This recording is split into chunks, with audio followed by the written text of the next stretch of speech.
Sanibonani grade 12. Igama uMr Mthembu lo ome lapha ngwakho ithutha yakho yegeography. So namhlanje ngithe asibheke irural settlement as a continuation of last time's topic. Zokhumbula ke last time ngak-introducer to a chapter which is called rural noma settlement geography. So sayibheka i-settlement geography ukuthi iyini, and then sabheka the types of settlements that we have, rural ne-urban settlement. Sabheka according to ama-functions ukuthi i-rural siyibiza ngani and then i-urban siyibiza ngani. So if ukhumbula kahle grade 12 last time sathi nje i-rural siyibiza nge-unifunctional, reason being ine-function eyodwa yabo, so ba-performa nje i-function eyodwa bona, such as farming, such as things like mining, fishing or forestry. And then also sahamba ngale kuma-urban settlement sathi bona ba-multifunctional, reason being is because banama-functions amaningi yabo. So now today we are going to be looking at rural settlement as a topic, and then sibheke ukuthi how sites and situation affect the location of rural settlement. So basically in simple terms lana grade 12 bathi before nje uzukhethe indawo yokwakha iziphi izinto mhlambe ukuyibheke ukuthi mhlambe zizokusiza in future ezosukhethileke le ndawo. But before siqale lapho nje grade 12 ngicela sikhumbuzane ukuthi last time sathi isite yethu sathi it's a physical space. It's a physical space where you build your settlement. So it is a physical space where you build your settlement. So uma nje ufuna ukwakha indlu uke ulento lena uyinikeze nje isikhathi sokuthi ubheke indawo yokwakha phela kuqala, ngoba ngeke uzuvela wakhe nanoma ikephi ngaphandle ukuthi uzoyithola isite. So uthola isite iqala and then ke bese uyayakha ke i-settlement yakho ke. Now sathi ezinye izinto ezisigayidayo ezisikhetha isite grade 12 is into esiyibiza nge-situation. Mawukhumbula kahle grade 12 i-situation sathi it is a relationship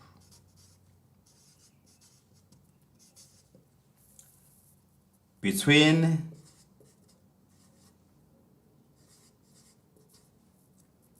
the sites, between the sites and surrounding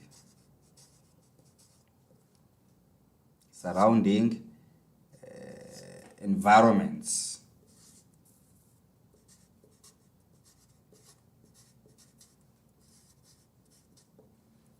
So nje ukulento ukurecapa nje kancane grade 12 ilento esayisho ke last week sathi isites i-physical space la okukhetha khona indawo la ozowakha khona indlu yakho, and then bese ukuthi i-situation ke yona i-situation sibheka ama-surroundings akuleyo site ukuthi i-surroundwe yini noma i-next to what yabo.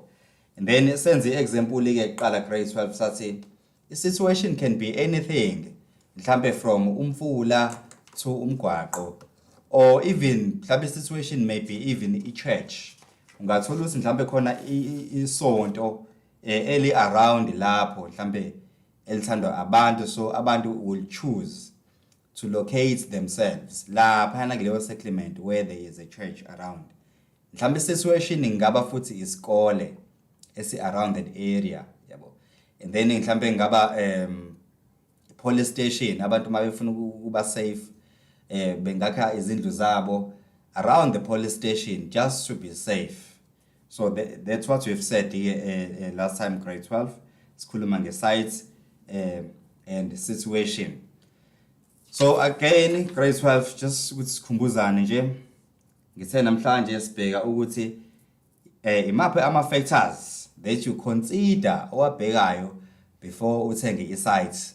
Kini le site ekhona abavedana nje bavele balento bayithenga, but khona izinto abayibuka ezi-around le site yakini abathi abazali, you know what, kuzomela ukuthi siyithenge le site because kunalento le esuke ikhona lana, yabo. Mhlambe basondezela mhlambe transport, yabo, noma mhlambe basondezela mhlambe isonto, yabo. So zonke lezo zinto lezo ziyi-situation. And then again, even if kumgwaqo grade 12, umgwaqo nawo ngaba i-situation, yabo, ngaba mhlambe a river for instance, umfula ngaba i-situation grade 12, so that abazali phela nawe uzokwazi uku-access amanzi kalula, yabo. Mhlambe wenza mhlambe i-farming yakho, uzokwazi ukulenta uku-irrigate iy'tshalo zakho kalula. So remember ke grade 12 sibheka ke ukuthi how site and situation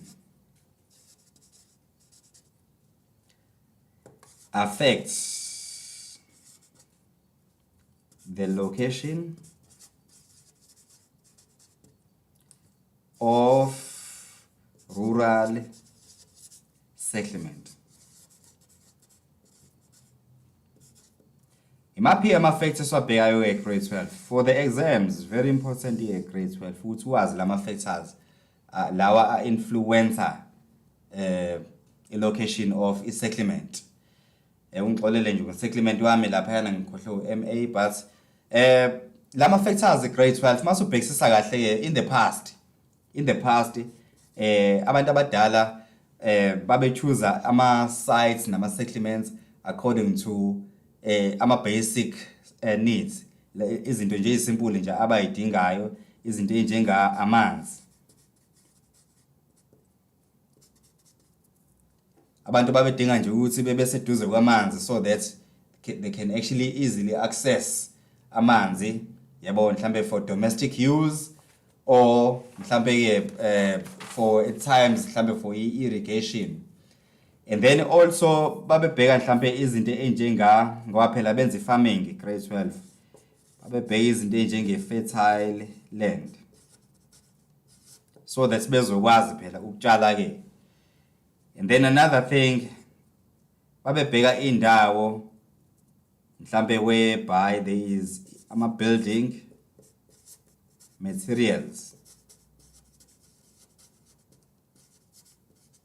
Bafuna ukuba seduzane nendawo edayisa ama-building materials so that they cannot travel great distances to access those building materials. At times babebheka mhlambe futhi indawo ezine fuel supply or mhlambe i-fuel source.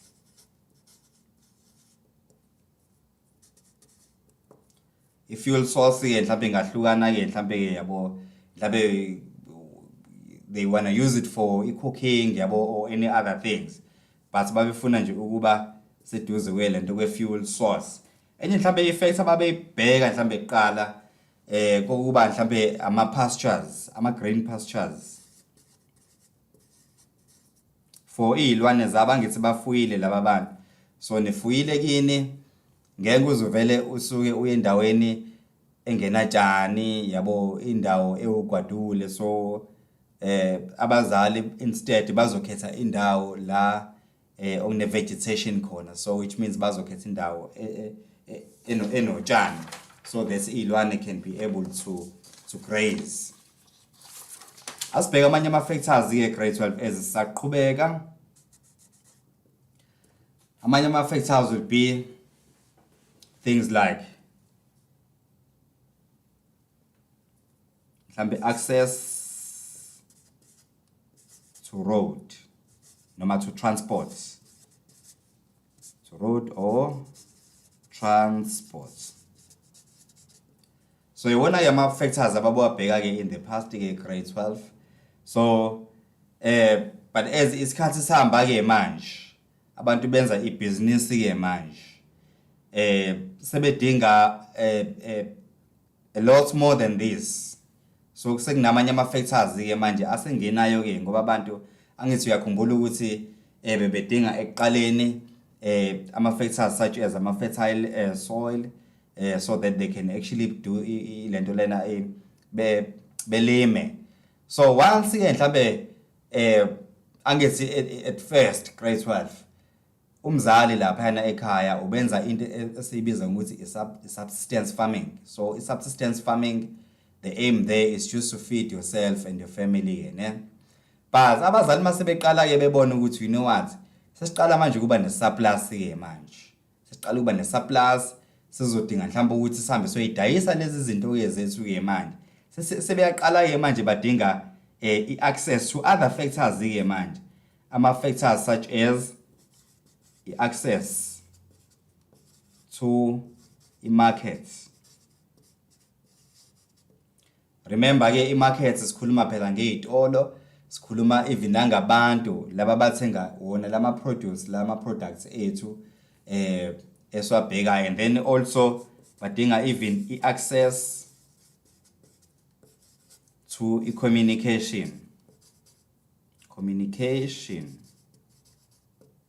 Ngiyazi abafundi lapho bayebuza manje ukuthi how access to communication kanjani ngoba phela sinawo ama-phones yabo ama-cell phones and all that. No, in the past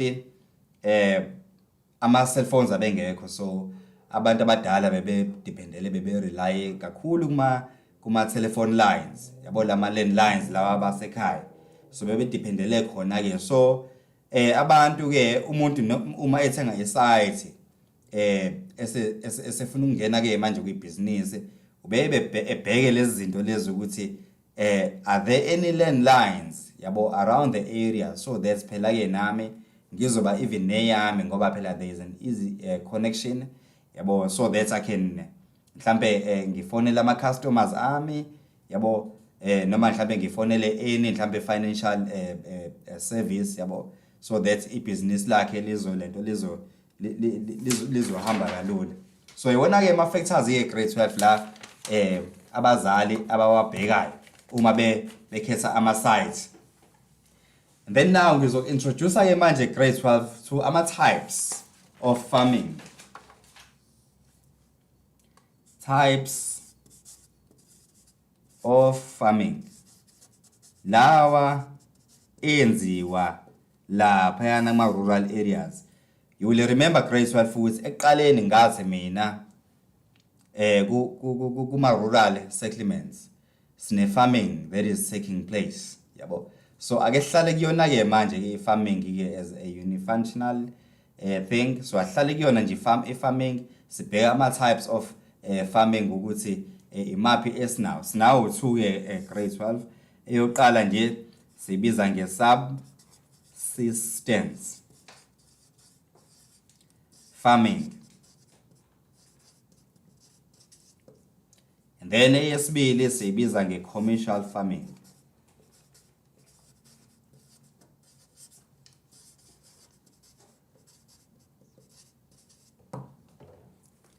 Now ahlukene ke grade 12 lama types of farming esinawo lana.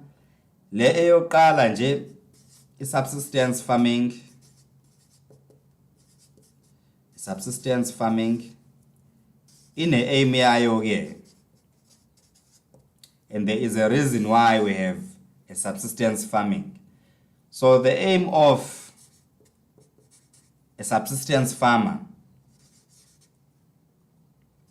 the aim of subsistence farming is to make enough food for yourself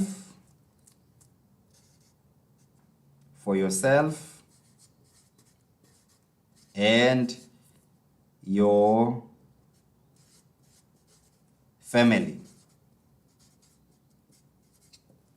So aim nje subsistence farming grade 12 is just to make enough food for yourself and your family. So kahle ufuna nje ukulento uyifeeda, you wanna make sure ukuthi ukudla ku-available ekhaya so that abantu bengalambi.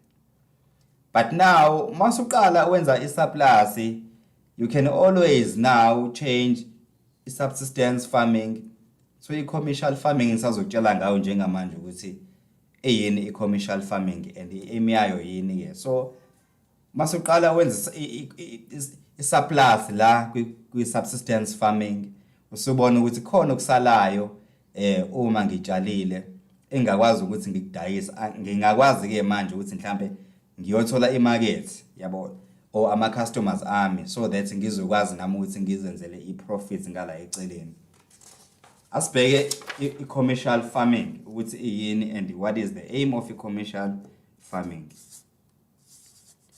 So i-commercial farming, the aim of this type of farming is to make a profit.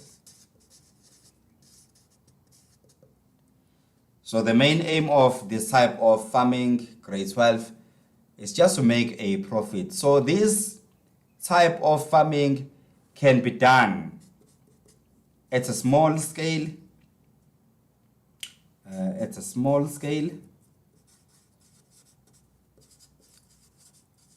or large scale.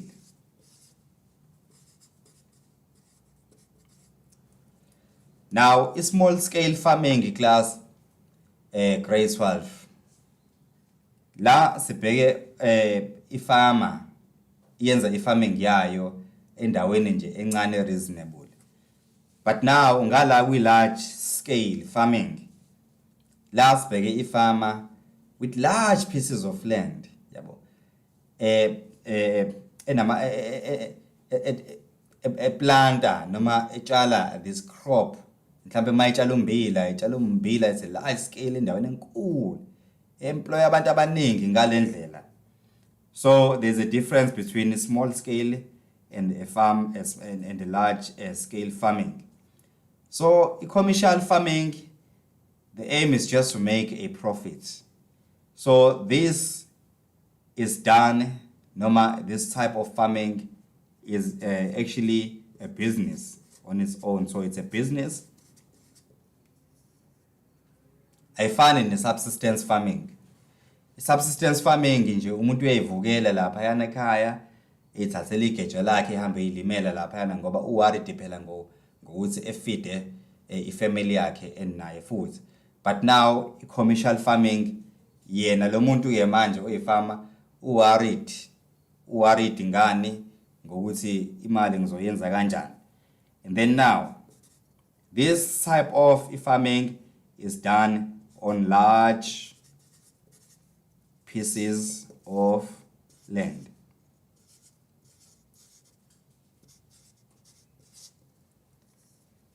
And they employ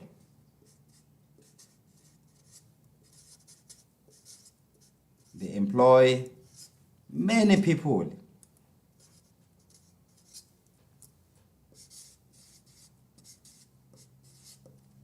So they employ large number of people. So you can see ukuthi yini enhle ke manje nge-commercial farming ke grade 12. It's just nje ukuthi abantu ba kuleyo ndawo leyo around kuleyo ndawo bekwazi ukuthi bethole imali ngokusebenza nje. And then leyo nto in return ke izonyusa manje i-buying power ke manje yabo laba bantu laba abahlala kuleyo area leyo. So sebezokwazi uku-afforda nje ezinye izinto that they could not afford ekuqaleni before nje kuze kube ne-commercial farming. Okay, adluleke lapho grade 12 ke. Now ngizothinta into esayithinta nje last time sindawonye but kuhlukile ke this time ke sizobheka the classification of rural settlement.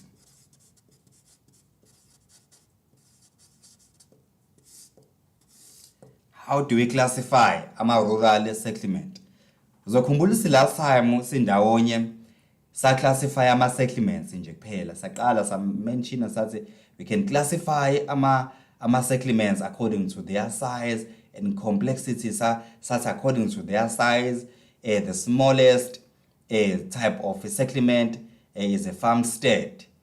Saqhubeka sathi the second largest one is called the hamlet. Saya kwi village, sadlulela kwi town, sadlulela kwi city, sakwi megalopolis, kwi metropolis basically, and then sakwi megalopolis yabo kwi conurbation.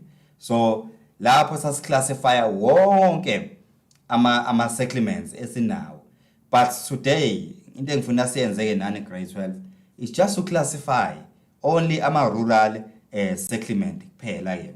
Aswa classify yini ke grade 12 ama rural settlements ethu. Last time ngakutshela ngathi we have what you call a dispersed settlement.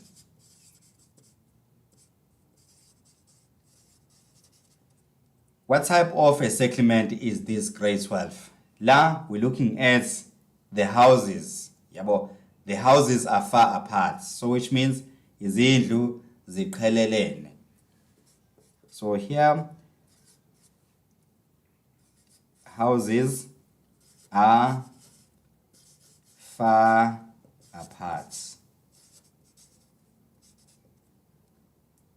Enye indlu la,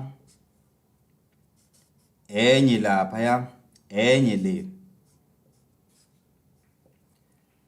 And another name that we can give grade 12 a dispersed settlement is what you called an isolated. So this is an isolated settlement. Elinye nje igama grade 12 elisho a dispersed settlement.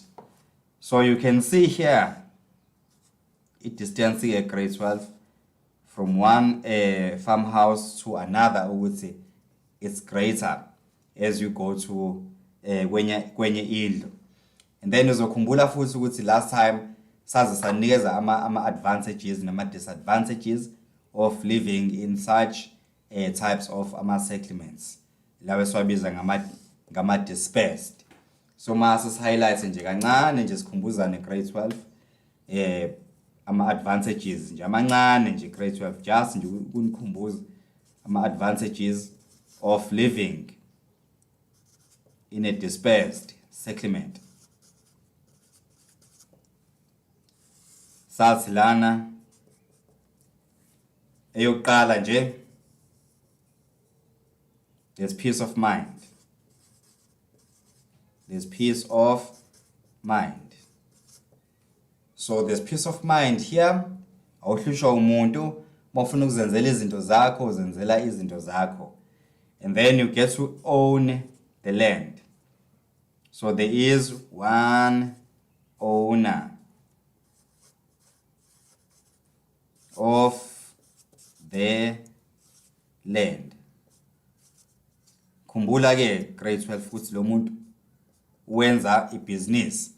So whatever profits azoyithola lapha yana ngeke ezayisharishe nabanye abantu. Instead kuzoba eyakhe izongena ephaketheni. So this guy is getting to own a large piece of land, and then unama large machineries ke, unemshini lemkhulu nogandaganda laba abakhulu abakwaziyo nje ukuthi mabe move from here to the next point kubonakala nje I difference ukuthi ingakanani, bonakala umehluko ke nje ukuthi usulime kangakanani unlike ukusebenzisa igeja. Okay, ama disadvantages sathi grade 12 will be it's not safe. Sathi it's not safe, ama disadvantages of living in such settlement. So disadvantages of it dispersed. Ngeke ngihlale kakhulu grade 12 la ngoba sayenza last time sibonana ama disadvantages of living in this. So it is not safe. Why do we say so? It's not safe. It's because ifama iyodwa lapha yana uzokhumbula nje ukuthi ngithe mina nazi izindlu, nansi ifama yokuqala, nansi eyesibili lapha yana. So izindlu ziqhelelene ngalendlela yokuthi uma eattackiwe ufama number 1 ngeke ufama number 2 amuzwe. So it's not safe to live in those areas. So angeke zengidwele kakhulu grade 12 kuma disadvantages nama advantages of ama dispersed. So ngizoya nje kwenye type of settlement ezisiwa lento lena ezisiwa classify. So another type of settlement grade 12 is called wet point settlement.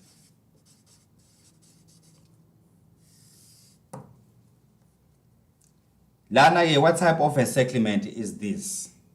The west point settlement is situated next to a water source. So it is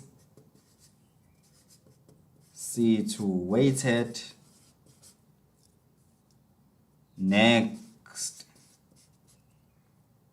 to the water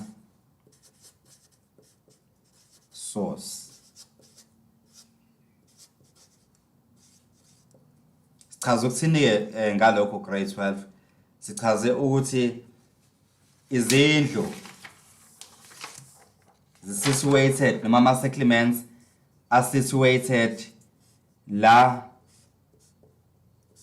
okunomfula khona noma mhlambe la okune lake khona.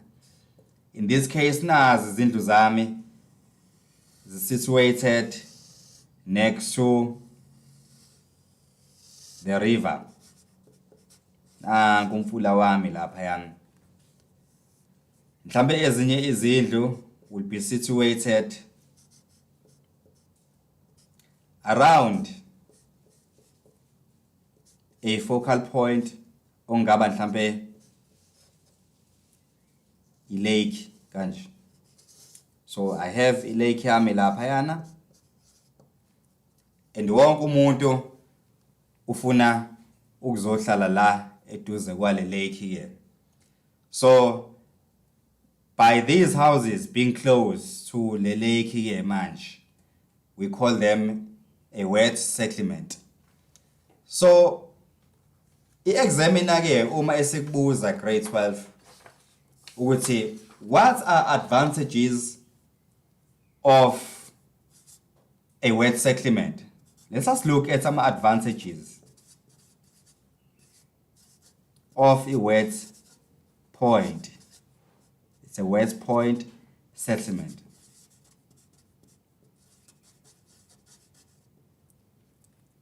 Advantage number 1 mase uyicabangele nje grade 12 ukuthi yini enhle ngokuhlala eduze kwamanzi. You can access water, so there is you can easily access water either for irrigation or mhlambe for domestic use. So and then another advantage would be you won't actually walk great distances to get water. So you will not walk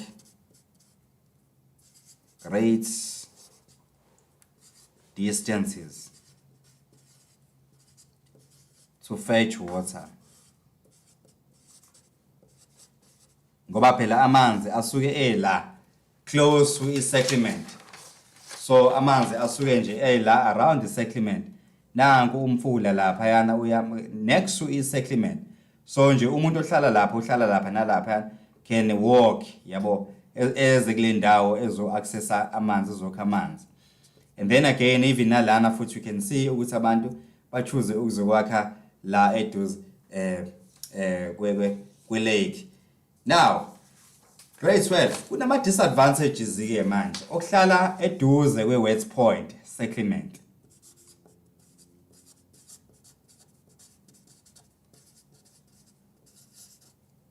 Disadvantages of wet point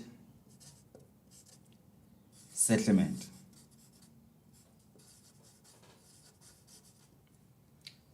What are those disadvantages? Eyokuqala nje lezi ndlu ezakhele lapha eduze kwamanzi uma kunetha kakhulu, what will happen to these houses? Number one, zizoba flooded. So there will be floods. Houses will actually be flooded. So due to any floods. Number two, you may even have water diseases. La sikhuluma ngezinto enjenge malaria because these guys are next to the river, yabo. So kuno mosquito ke lana abahlezi bekhona kule ndawo, so bengagcina sebe affected by diseases such as malaria and any other water diseases that you can think of. Right. Asambe sekwenye type of a settlement which is called a dry point settlement.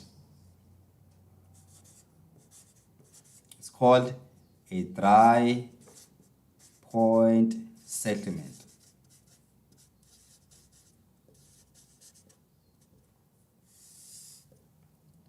What type of settlement is this? Here, houses are situated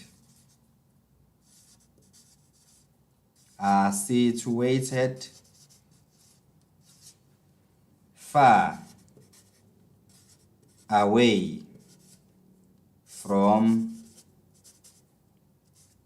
the water source.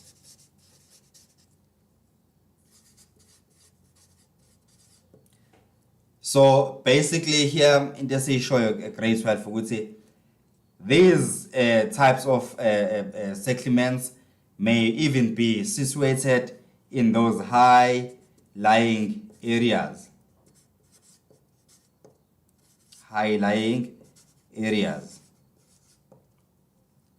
So bakude laba bantu kunamanzi.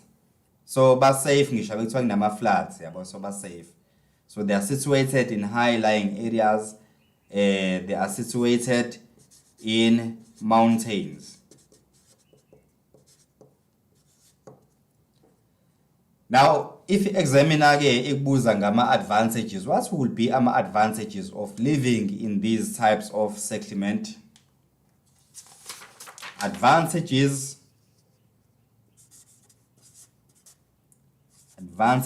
of dry point settlement.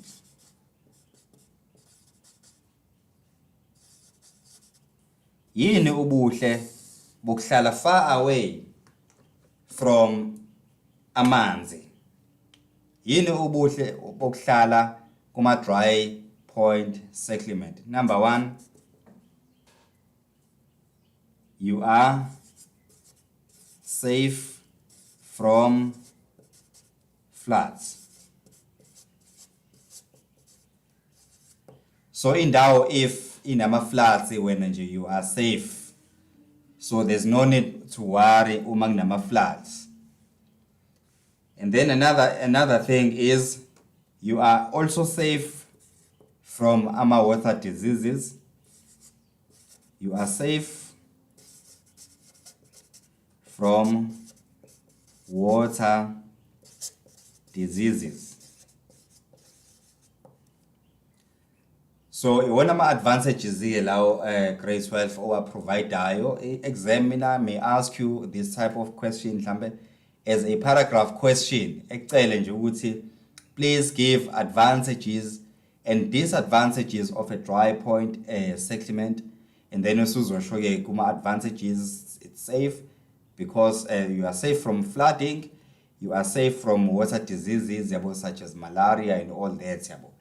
And then bese uza nama disadvantages here. Asibheka ama disadvantages of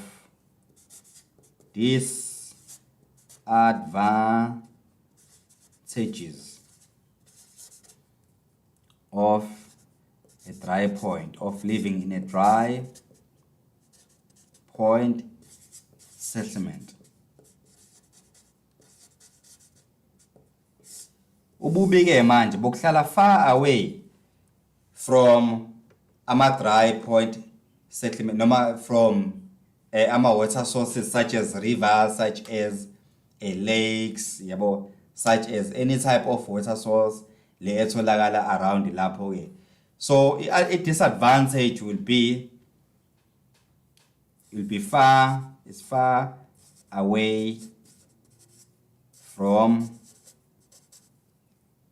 a water source.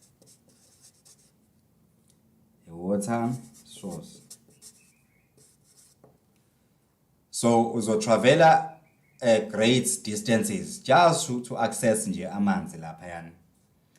And then also there is no irrigation, so it is difficult. It is difficult to do irrigation.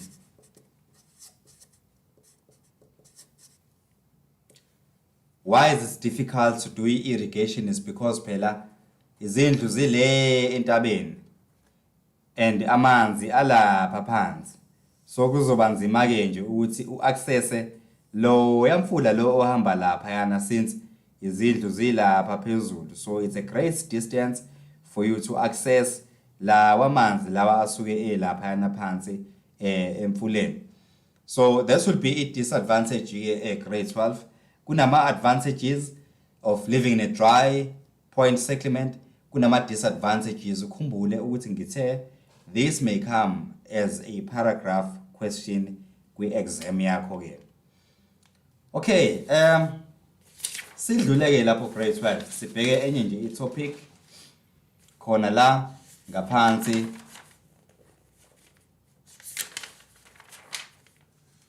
kwe-rural settlement.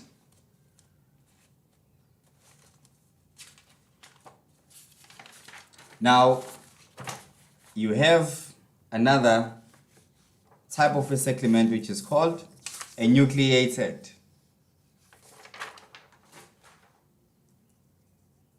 It's called a nucleated settlement.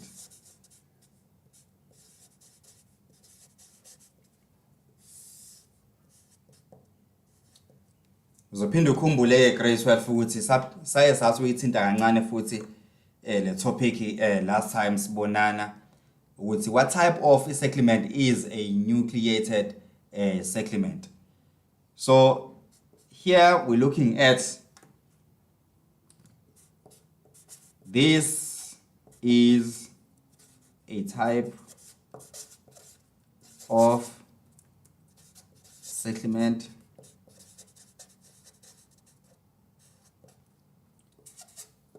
where houses are next to each other, or mhlambe in simple terms ila izindlu zisuke zigroupekile ndawonye. So nazi izindlu zami laphayana zigroupeke ndawonye, and then now I can be able to integrate le topic engangiyenza kuqala ngisa classify ama settlements wonke nje senga integrate ke ne topic ye village. You will remember ngathi mina kwi village it's a grouping of all farmstead. So nanka ama farmstead akho a grouped ndawonye, yabo. So bonke abantu bahlezi nje ndawonye lapha yana, they are sharing a small space, and then mawubheka a piece of land abayonayo encane kakhulu. And then again nayo ke futhi le type of settlement inawo ama advantages akhona ke. Let us look at some advantages of a nucleated settlement.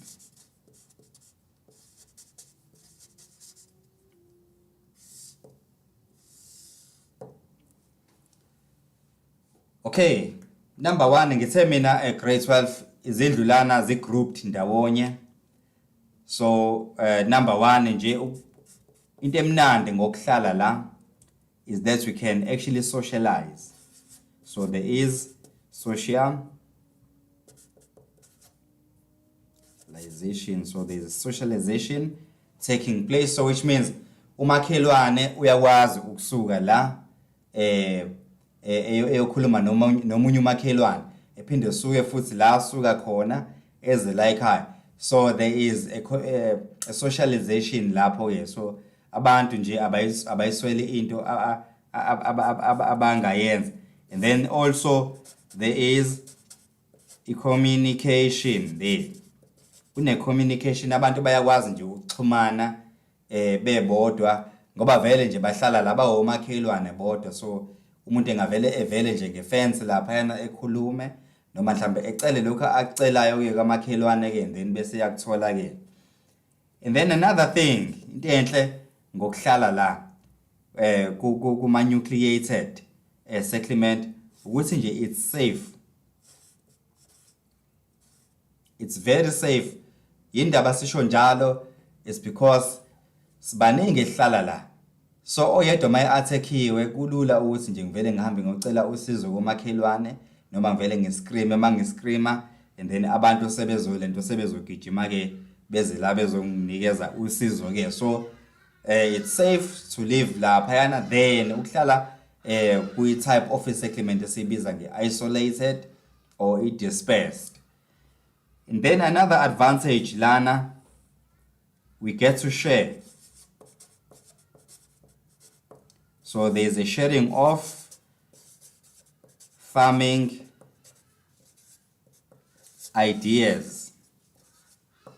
So we get to share our farming ideas. Ukuthi sitshala kanjani. Oyedwa nje may knowledgeable in terms of ukutshala mhlambe spinach, mhlambe ngayishare leyo knowledge ukuthi spinach sitshala kanjani.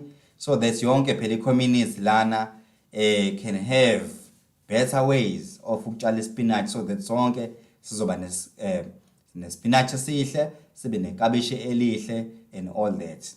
Mhlambe even umakhelwane mhlambe ngasharisha even ama ideas ukuthi once sasitshala lesi spinach esiningi lana, we can always take lesi spinach lesi sihambe mhlambe sosidayisa mhlambe sisole imali senze imali sixoshe ikati eziko.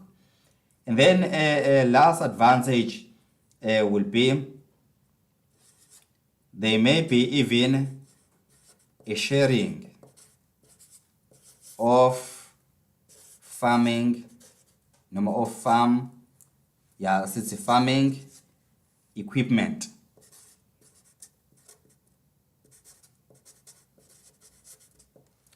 Uma nginegeja mina mhlambe lima kangcono kunelawa amakhelwane and then ngamboleka umakhelwane naye kanjalo if ene equipment mhlambe eyenza kangcono mhlambe farming mhlambe naye ngangiboleka futhi leyo farming equipment. So that's phela ke sonke sizoba ndawonye, sonke sizokwenza into enhle eyodwa ke la. So grade 12 ama advantages of enucleated noma iclustered ibuye ibizwe ngeclustered. Ama advantages engaphuma again as a paragraph question of approximately 8 lines. So as ama disadvantages yabo of living in either a nucleated or even a dispersed yabo. So engaphuma in a form of a paragraph. So sibe careful nje lapha na kwi exam lama questions lawa ajwayele nje ukuphuma ebo 2 marks noma at times mhlawumbe ajwayele ukuphuma ebo 4 marks, ajwayele nje ukuba 8 marks. So now into enga-advise yona ya grade 12 ukuthi if such questions ephuma ke kwi exam, cabanga nje broadly, cabanga kini, ucabange ngasekhaya ukuthi ifarming isiyenza kanjani. Ngisho bethiwa mhlawumbe selokishini ke sinawo amalento lena ayingadi ezingemuva kwasemakhaya noma mhlawumbe ezilaphana ngakwipark yabo noma along the streams yabo esiyenze khona ilento leingadi zethu. Ucabanga ngalezo zinto nje grade 12 ukuthi oma bethu mhlawumbe ubaba bethu uma beyo kwenza zona lezo ingadi lezo iziphi izinto abaye bezenze. So asicabanga ngaleyo nto grade 12. I-geography into engiyithanda ngayo nje ukuthi you are allowed ukusebenzisa nje your own perspective, ube broad, usebenzise ama ideas, and amanye ama ideas ma-learners ukhuluma nje iqiniso. Thina as teachers siye siwathole even nakunina, ngoba you are so creative in terms of coming up with a very creative or very nice ideas on how to answer those questions if sebewakhiphile kwi-exam. Okay, asbe another type of settlements here, grade 12. Another type of settlement could be a round settlement. Round settlement.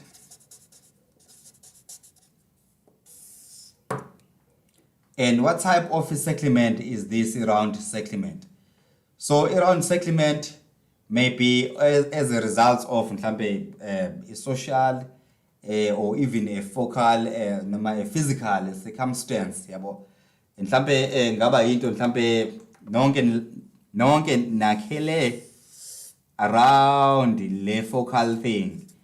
Ngithe eqaleni could be as a result of mhlambe it could be a physical feature or something. A physical feature can be anything from a lake to another thing. So in this case, mina, a physical feature yami ngifake as a lake. So I have ama settlements that are situated around the lake because people want to have an access to this water. Le esuke ilapha kwi center, so they end up the shape le abayiformayo, it ends up being round. That is why we call it a round settlement. So here we're talking about houses are located around a focal point. So this is your round settlement, grade 12. Angazi noma ngithi unfortunately noma fortunately ayikho i-paragraph question ejwayele ukukhishwa ke lapha yana nga kwi-round settlement ke. Mhlambe mase bekhipha i-paragraph question ke mhlambe sebengabuza ke ukuthi ke okay, now what can you say in a paragraph of approximately 8 lines, what can you say will be the advantage of a round settlement or people living around the round settlement, yabo. Usungasho wena ube creative, yabo, ukuthi these people will access this place if this place here mhlambe intaba, yabo. Usuzosho ukuthi abantu can do things such as mountain climbing, can even attract mhlambe ama-tourists to come into the area, yabo. So the area can actually generate a lot of money. So the community of this area here, their economies will actually rise, yabo. Ube creative nje ngaleyo ndlela leyo, yabo. Usho ukuthi abantu will be employed phela here because they will be helping those mountain climbers to climb. Mhlambe abanye ke will be doing things like base jumping, yabo. Mhlambe there may be a very nice place within this focal point eintaba where you can do base jumping, yabo. Mhlambe or paragliding, yabo. So people who will be helping those tourists to do that will actually get money, yabo, out of that. So you can be creative if such a question comes out. If it does come out, kodwa nje ayiphumi most of the time as a paragraph question. Okay, let's go to another type of a settlement, which is called a linear. My pen. It's called a linear settlement.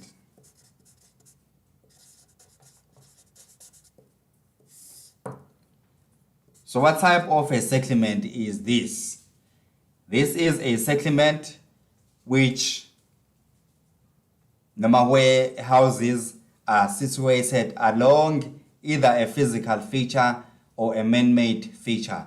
So a physical feature can be a river because it's a line feature, and then a constructed feature can be a road. So here, houses are located along a line feature.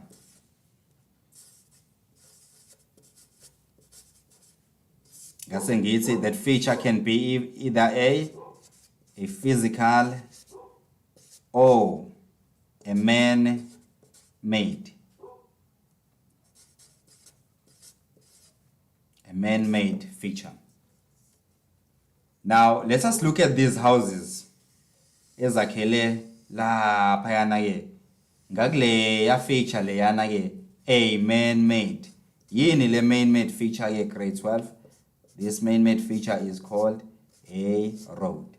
And then you have these settlements situated along this feature here.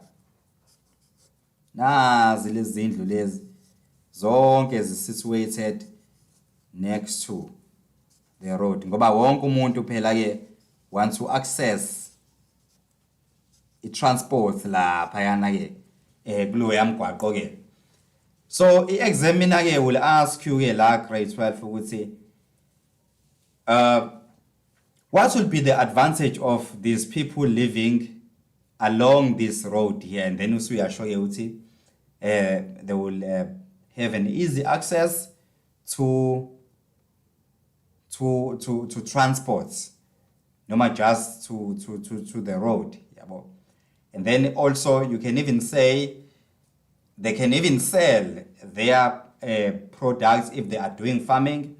They can even sell their products along the road. But to me, kulomgwaqo iline feature, it doesn't look like umgwaqo oneyitopi. It looks like mhlambe umgwaqo or main road noma or freeway. So mhlambe ukufaka ipoint elithi people can sell their products along the road. Mhlambe ngakulimita kancane. Ake siye mhlambe kwenye type of settlement esinayo. But the advantage la grade 12 would be laba bantu can easily access transport because they are situated along the road. Kanjalo ke futhi if line feature is a river, people can access water easily. So it's a walkable distance from their houses to a river and get water or fetch water. So one of my advantages of living in a linear settlement. Let's look for another or add another type of a settlement, which is called a cross. It's a cross settlement.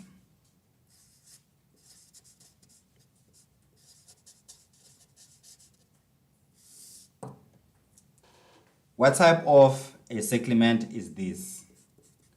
This is where roads or routes intersect. So la sikhuluma ngemgwaqo ehlanganayo. So these roads are intersecting. Nansi imgwaqo iyahlangana. So wena ke uma ke uchoose ke manje site yakho, remember ke situation yakho kuzoba yini ke grade 12 ke manje kuzoba i-availability of lo mgwaqo ke wakho ke. So nanku umgwaqo wakho lapha yana ke grade 12 uyak-encourage ke manje ukuthi you know what, ake ngihambe ngiyothola i-site along this road here, and kuzongisiza ngani ke manje ukuthola i-site next to this road. Phela will easily access this area, can easily get transport. Yabo nje magnetha nje futhi kakhulu uhamba mhlambe ngebus noma nge-taxi. So kulula wena ukuthi ukwazi ukuthi uyoma lapha e-stopping without ukuthi mhlambe uzunethwa imvula kakhulu. So you will have an easy access to the road. you will not have a problem with i-transport. La grade 12 kwi-advantage usungafaka-ke manje ukuthi you can set up a market because this is an intersection. So it's an intersection, ziyahlangana iy'moto, kunama-stops lana. So there is a stop la, as you can see, it's a 4-way stop. So iy'moto ziyama, and then you can set up your markets and you will make money out of it. And then bese sigcina-ke futhi ngenye i-type of i-settlement, sorry, not to say type of a settlement. It's called a T-shaped. Icishe ifane-ke i-T-shaped settlement ne cross shape. So here, houses are located at